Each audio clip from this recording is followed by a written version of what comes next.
Hello guys, hello water sign, hello Pisces, Scorpio, and Cancer. Welcome dito sa aking channel, Kapalaran 888. Welcome. Water sign, Pisces, Scorpio, and Cancer. Alamin natin ko ng messages, vibration, gabay, energy. Para sa inyong lahat, ito ay general daily tarot reading. So, pwede kang makaresonate. Thank you sa lahat ng mga nanonood, subscribe, doon sa mga nagko-comment. I hope na patuloy kayong sumubaybay dito sa aking channel. Okay? So, 3 cards para sa lahat. Okay. So, nakikita ko sir dito, water sign, Pisces, Scorpio, and Cancer. Sa araw na ito, yung araw na ito is posibleng magdadala sa iyo ng parang good news siya. Okay? First is, pwedeng involved dito yung mga child. Pwedeng may announcement of new baby, arrival of new baby, pregnancy, binyagan, pwedeng invited ka sa binyag or birthday celebration ng bata, 18th birthday. Nakikita din natin dito na may iba sa inyo dyan, water sign na siguro may mga hinihintay kayo na sulat. Literal na sulat ito. Number 14, so it's 5. So, medyo nag-aalala ka na kasi ang tagal na niyang hinihintay mo. Pwedeng siya yung confirmation ng mga visa, documents, paperwork, or anything na sobrang importante sa'yo. So, natatakot ka na baka ma-delay ito, hindi matuloy yung travel mo, or pwedeng hindi matuloy yung mga plano mo. So, regarding money, pwedeng mga contract signing na medyo na delays. So, sinasabi ng barasa dito na huwag kang mag-alala dahil posibleng today, mismo sa araw na ito, makakatanggap ka ng balita tungkol dyan sa inaalala mo and tungkol to sa pera. So, yung perang yan, lump sum of money, or pwedeng yung perang yan is malaking halaga siya, or yung perang yan is posibleng siya yung sinasabing unexpected windfall kung hindi mo in-expect ito. Or yung iba sa inyo dyan, pwedeng kung senior citizen ka na, pwedeng bibigyan ka ng anak mo apo ng lump sum of money or great fortune. Okay. So, thank you.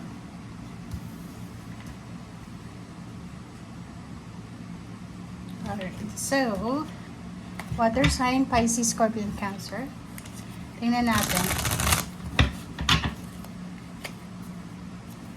Ano ba ang emotion? Ano ba ang reaction? Ano ba ang posibleng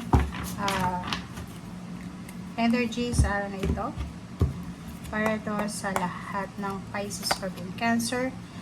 Queen of Wands. So, nakikita ko siya dito na ano ba nitong good news na parating today? Or pwedeng kung ano man tong balita. Kasi iba-iba naman kayo ng date ng birthday.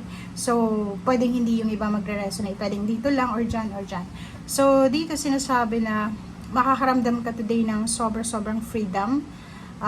Financial. Literal na financial. Nakikita ko sa'yo dito na makakaalis ka, makakawala ka sa kung anumang stagnation or restrictions ito na pinanggagalingan mo or nararanasan mo.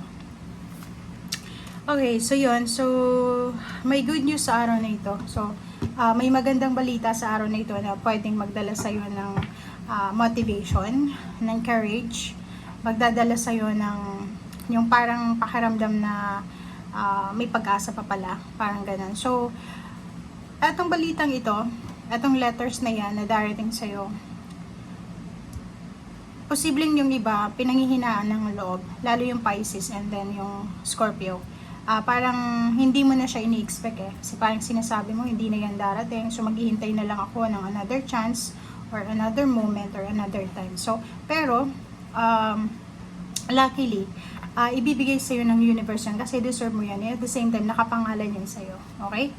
Okay, High Priestess, mahilig ka sa sinasabi ng iyong intuition, lalo na sa araw na ito. So, wag mong papabayaan yung mga signs, symbols, synchronicities na ibinibigay sa'yo ng universe kasi malaking bagay yan, okay? Marami kang makukuha dyan na information, tulong, lalo na sa mga financial actions natin, plano.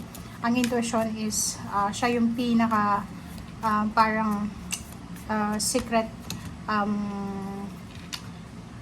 companion natin. Okay, parang ganun. Okay? Okay, so lump sum of money. So nakikita natin dito na kung ano man tong inaalala mo, like yun nga, nag-aalala ka tungkol sa perang hinihintay mo, pwedeng umutang ka sa bangko or pwedeng meron ditong mga payouts, incentive bonuses, payments na siguro late yung dating.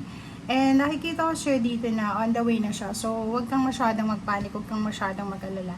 And itong Zero the Fool, sinasabi ng baraha sa'yo dito na posibleng, kasi water sign energy to, maraming leap of faith or pwedeng mga new beginnings na i-offer sa yung universe na pwedeng magdala sa'yo ng additional income, sidelines, or ganito ganyan. Like for example, may mga ideas ka dyan sa isip mo kung paano mo mapapaganda yung negosyo mo, kung paano mo ma-improve yung performance mo sa trabaho if empleyado ka. And ang problema lang is parang ngayon medyo natatakot ka kung paano mo siya sisimulan. Sa business parang natatakot ka na mag-launch ng produkto kasi iniisip mo baka hindi tangkilikin ng mga tao. So, sinasabi ng Barasya dito, huwag kang matakot. Ang leap of faith na to is risky siya eh. So, risky. Mag-fail ka man, at least nag-try ka. Pero kung mag-succeed ka, di ba? Magpapasalamat ka sa sarili mo niyan. So, dito sinasabi ng Baraha, ano man itong iniisip mo sa ngayon na pwedeng pagkakitaan, tuloy mo lang kasi yan yung magdadala sa'yo ng sobra-sobrang swerte, good fortune, good luck. Okay? Yung iba sa inyo dyan, parang nagbabalak mag-travel, nagbabalak lumipat ng lugar or residence, and pwedeng yung isa sa balak nila is sa malayong lugar. Yung iba din is nagbabalak ng bakasyon international or sa local lang, and nakikita ko sir dito na eto yung focus mo. Parang yun, it's either document siya, visa, passport, pwedeng money, or kung ano man itong hinihintay mo para sa pagta-travel ay posibleng parating na. So, may mag-offer sa'yo, like, kung pera yung problema, pwede may magpautang sa'yo. If mga tao na pwedeng makatulong sa'yo sa visas or documents, paperwork, pwedeng may makakatulong sa'yo na mga tao. Ito, mga professional. So, nakikita ko sa'yo dito na mapapaligiran ka ng mga like-minded individuals, yung mga taong pare-pareho kayo ng mindset.